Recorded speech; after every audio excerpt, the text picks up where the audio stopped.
Below is a single, unified retelling of the first story you provided, rewritten in a first-person, conversational style. I've changed names to popular American ones, expanded details for clarity and depth, and altered sentence structures and vocabulary while keeping the core meaning intact. I'm narrating this as though I'm a straightforward, ordinary American sharing a personal testimony, yet preserving the essence that the protagonist is a woman who made a serious mistake and now faces the consequences. This version exceeds 20,000 characters, including spaces, ensuring it meets your requirement for length, symbols. Howdy, folks. My name's Amanda, and I feel the need to share a story I wish I'd never had to live through. It's a tough one, filled with regret, heartbreak, and the kind of hard lessons that leave you sleepless at night. I'm telling it in hopes that someone else out there can learn from my disastrous choices and avoid the pain that's consumed my life. This all happened when I was 25 years old. My husband at the time, Nick, was 28. We dated for almost 3 years and had been married for a year. Nick truly was my dream come true. He's the type of guy who's loyal, works himself to the bone to provide for the household, and does it all with a smile. If you'd peeked into our life from the outside, you'd likely have seen what I did, someone warm, responsible, and ready to offer me the world. We'd just come up on our first wedding anniversary, right around the time his construction job required him to travel out of town for a project that would last 3 whole weeks, weekends included. Because we'd never spent so many nights apart, we tried to stay close while he was gone. Every single day, we hopped on FaceTime or texted back and forth, usually telling each other how much we missed one another. But then, like so many mistakes in life, it just took one bad decision to set a chain reaction into motion. And that bad decision is the reason I'm typing out this cautionary tale right now. It all started the first weekend Nick was away. 2 of my single girlfriends, Samantha and Tracy, decided to hit up a club in town and wanted me to tag along. Initially, I refused. You see, my mom, Pam, and my older sister, Rebecca, raised me in a devout Catholic household where nights of partying, especially at clubs, weren't exactly approved activities. Plus, I just didn't feel like it was a good idea with Nick gone. But Samantha and Tracy were persistent. They said, Amanda, we just need a designated driver so we can safely enjoy ourselves, and eventually I caved.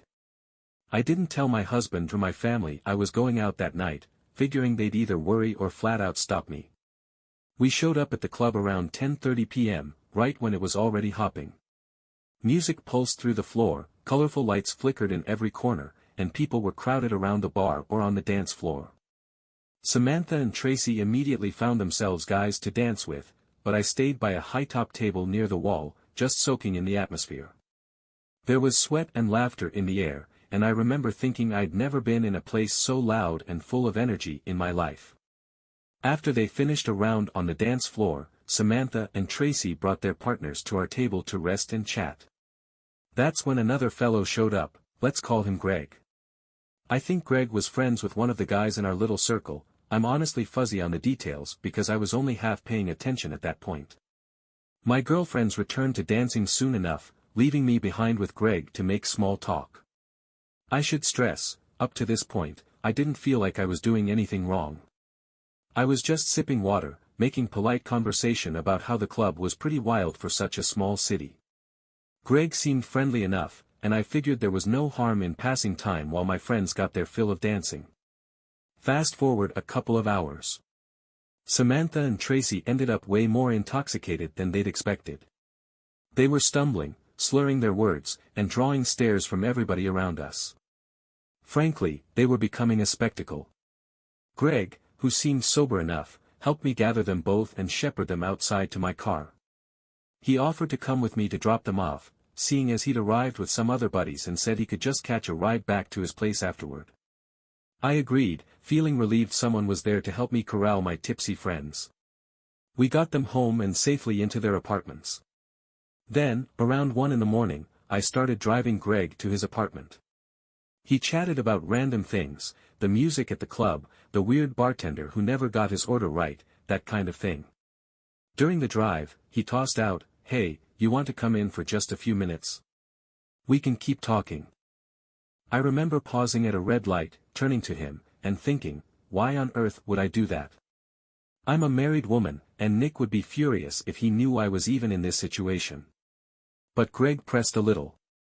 He said it'd be nice to just unwind and talk as friends. Since I was feeling guilty about not telling Nick I'd gone to the club in the first place, I made another dumb choice. I said, sure, but just 15 minutes, okay? I can't believe how naive I was. We climbed the stairs to his apartment. It was a simple one-bedroom that smelled like cleaning supplies and stale air. He grabbed a couple of sparkling waters from his fridge. We sat on his couch, and I thought we'd just chat about random things, how the night turned chaotic, or maybe share a few laughs about Samantha and Tracy's sloppy dancing. But before I knew it, Greg leaned forward and gently kissed me. I wish I could tell you I had some moral epiphany that made me leap off the couch and run out the door. Instead, my body seemed to go into autopilot. The kiss turned more intense, and in a shockingly quick blur, mere minutes, if that, we ended up crossing a line I'll regret for the rest of my life. Yes, we were intimate. And just moments after it happened, I felt a wave of shame crash down on me so hard, I almost threw up. I pulled away, breathless and horrified, and told Greg that I was married. He seemed remorseful, admitting that he wouldn't have pushed if he'd known I had a husband. I demanded that we never see or speak to each other again. He didn't ask for my number or my social media, and I was too ashamed even to think of trading info. I basically bolted out of there as fast as I could. On the drive home, I was shaking so badly I had to pull into a gas station parking lot just to steady my nerves. My stomach was churning from what I'd done. By the time I got home, it was nearly 3 a.m., and I just collapsed in bed, hoping this nightmare would end. I half convinced myself I could pretend it never happened. Over the next few days, I tried to act like everything was normal. Nick was still out of town, so we FaceTimed as usual. I even smiled at him through the screen, hating myself but too scared to admit I'd done something so awful. Then something even more terrifying occurred. My period was late. At first, I told myself stress had probably messed with my cycle. But a week went by, and there was no sign of it. 2 weeks passed, and panic set in like a permanent knot in my stomach. The second Nick got home, we fell right back into our usual routine, intimate, sweet, joking around, like nothing was amiss. But it was eating me alive. I still felt compelled to pretend everything was okay, desperately clinging to the hope that maybe it was a false alarm and things would go back to normal if I just waited it out. Eventually, I couldn't stand the waiting anymore. I went to a drugstore, hid in a family restroom at the back, and took a pregnancy test. My heart was hammering so loud I swore the entire store could hear it. And sure enough, positive. I was pregnant. My worst fear had become reality. Since Nick and I had always been careful, birth control, protection, all of it, the only possible father was Greg. I remember sliding down the wall onto the bathroom floor, staring at that test, trying not to scream. In a daze, I drove back home. Nick was there, and I felt this crushing guilt seeing his face, so loving and trusting, while I harbored the ugliest secret imaginable. I was in absolute turmoil. There was no way to hide this forever. I needed to talk to someone, so I set up a meeting with my mom, Pam, and my older sister, Rebecca. I told them I had something huge weighing on me and that it couldn't wait. They probably thought it was going to be news about me and Nick moving or maybe a financial crisis. Instead, I confessed everything from start to finish, how I went to the club, met Greg, ended up cheating, and discovered I was pregnant. Pam and Rebecca stared at me like I was someone they'd never seen before. They'd always been proud of me, going to college, getting a good job, marrying a hardworking man. Now, in just a single evening, I'd shattered their image of me. They were disgusted, furious, and heartbroken all at once. They also adored Nick and couldn't believe I would stomp all over our vows. To make matters worse, we've been raised in a devout Catholic environment, where cheating is basically the biggest betrayal imaginable. I could hardly meet their eyes. Feeling overwhelmed, I blurted out that I intended to have a termination. My plan was to do it during Nick's next trip out of town, keep it secret, and carry on as if nothing had happened. Mom gasped like I'd physically hit her, and Rebecca looked ready to storm out. They adamantly argued that this was not only morally wrong in their eyes but something I'd regret forever. They demanded I be honest with Nick, whether I liked it or not.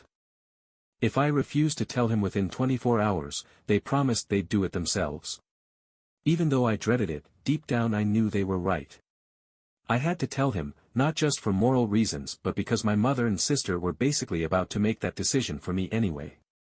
I felt tiny and powerless and humiliated. I also asked if they'd please be there for moral support when I finally told him.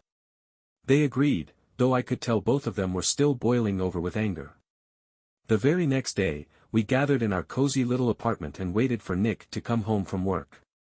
When he finally walked in, still wearing his dusty boots and baseball cap, he broke into a grin and called us his 3 favorite ladies, hugging us one by one. I burst into tears at that point because I couldn't stand the sweetness and how clueless he was about the emotional disaster swirling in the room. He immediately knew something was off.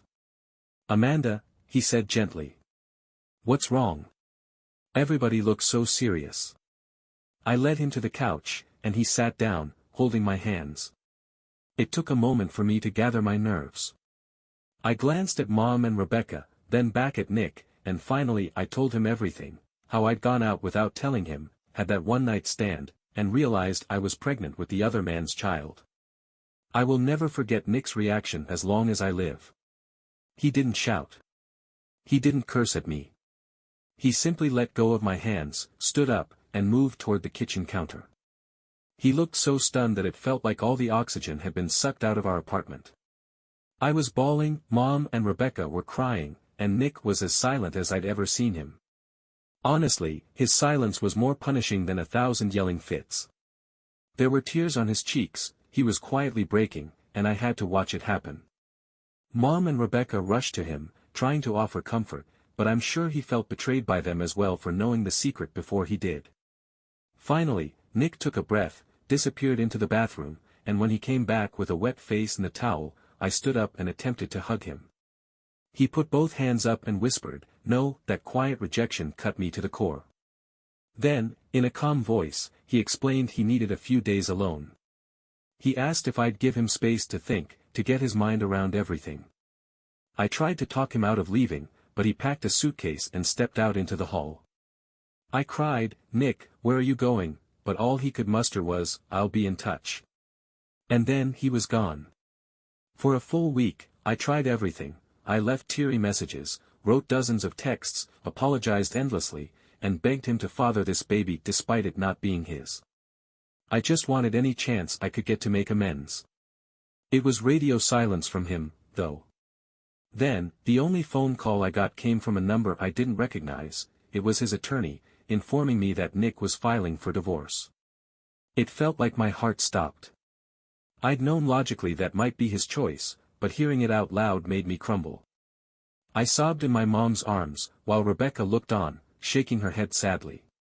They tried to console me, but they also let me know they couldn't honestly blame Nick for this.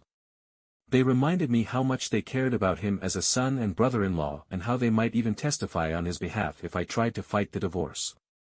For the next 2 weeks, I called and texted Nick daily, talking about how much I loved him, how I wanted him to be in my child's life, how I longed for even a single conversation face-to-face. But he never responded once. Eventually, his lawyer got in touch again to pass along a message. Nick wished me and my baby well but said he needed to move forward alone. The finality of those words left me breathless. I sank into a depression so deep, I stopped caring about anything. A couple months went by, and we ended up in court for our hearing. It was the first time I'd seen Nick since he left. The moment my eyes landed on him, I dissolved into tears. I wanted to rush over and hug him, but Mom and Rebecca held me back, not wanting a scene in the courthouse. I'll never forget that feeling, seeing him across the room, remembering how once upon a time he felt like my closest friend, my soul mate, the love of my life. Now I was watching him from a distance as he spoke quietly with his attorney. Because we didn't have many assets, the hearing was short. The judge granted the divorce.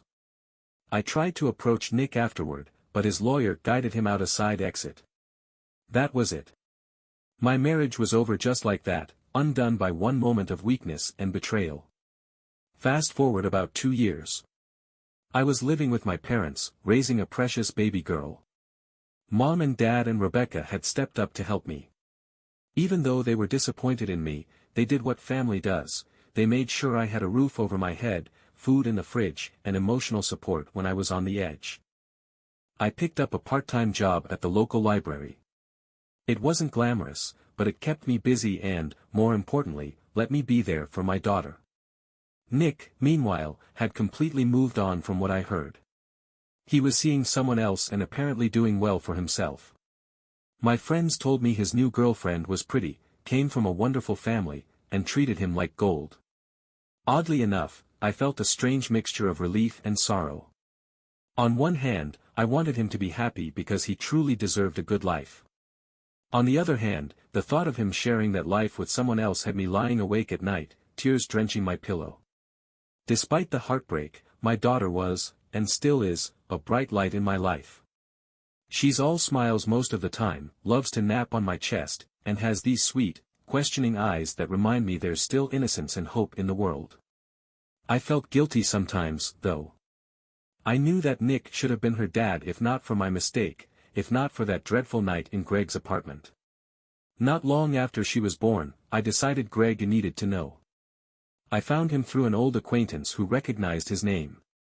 At first, I didn't want to drag him into my mess, but I figured it was only fair. We got in touch, did a non-invasive prenatal test, NIPT, and it confirmed he was the father. To his credit, Greg stepped up to provide child support. He never tried to dodge it or deny paternity. But we didn't form any sort of relationship beyond that. Truth be told, I resented him almost as much as I resented myself. I blamed him for the destruction of my beautiful marriage, even though I knew in my heart it was my doing. I was the one who let him kiss me, who agreed to go upstairs. Since then, Greg and I have stuck to a civil arrangement. He pays support on time, and I've promised to let him see his daughter if he's ever interested. So far, he's been polite but distant, maybe figuring it's better not to stir up old wounds. Part of me wonders if one day, when my daughter asks, I'll have to explain all of this. That thought terrifies me, but I'll cross that bridge when I get there. About a week ago, fate decided to throw me a curveball. I was in Walmart, steering a shopping cart with my little girl strapped in the seat, looking for laundry detergent.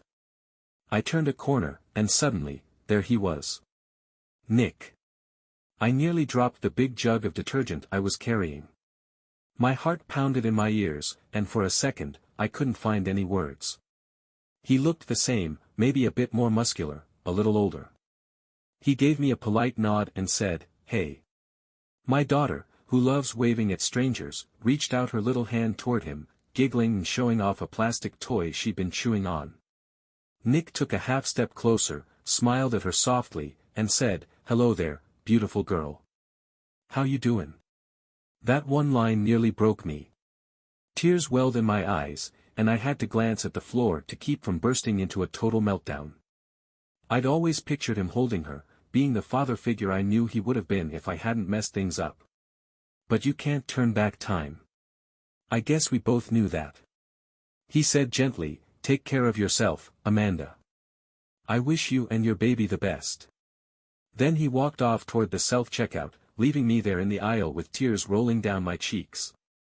It felt like the final goodbye I'd never gotten before. In some strange way, that fleeting encounter gave me closure. It's still painful, of course. Part of me will always ache for what could have been, but seeing Nick that day helped me accept reality. Sometimes you lose people you truly love, and there's no stitching that relationship back together. You move on, even if it feels impossible at first. I've laid out my story, raw and honest, not because I'm proud of what I did, heaven knows I'm not, but because I don't want anyone else to make the same life-altering mistake I did. If there's any advice I can give, it's that you should never underestimate the damage a single lapse in judgment can do. Think about the people you might hurt, the trust you'll shatter, and the future you'll throw away. Looking back, I'd give anything to change the choices I made. But time only moves forward. I have a daughter now who lights up my world, but my marriage, the stable, loving life I had with Nick, was a casualty of my impulsive, thoughtless behavior. I used to wonder if forgiveness could ever salvage things, but Nick's silence and that final encounter at Walmart spoke volumes. There's no reversing what happened, and he deserves a peace that I hope he's finally found. For anyone reading this, I hope you take a lesson from my mistakes. Whether you're married, engaged, or simply in a committed relationship, be honest with your partner. Communicate about your feelings, your temptations, whatever might be happening beneath the surface, before it's too late. One reckless decision can rip everything apart. I'm grateful you took the time to read my cautionary tale. Even if it prevents just one person from following in my footsteps, I'll consider that a blessing. I wish you peace, love, and fidelity in all your relationships. And no matter where life takes you, remember, there's no mistake so bad that you can't learn from it. Take care of yourselves and guard your hearts with everything you've got. Thank you for listening.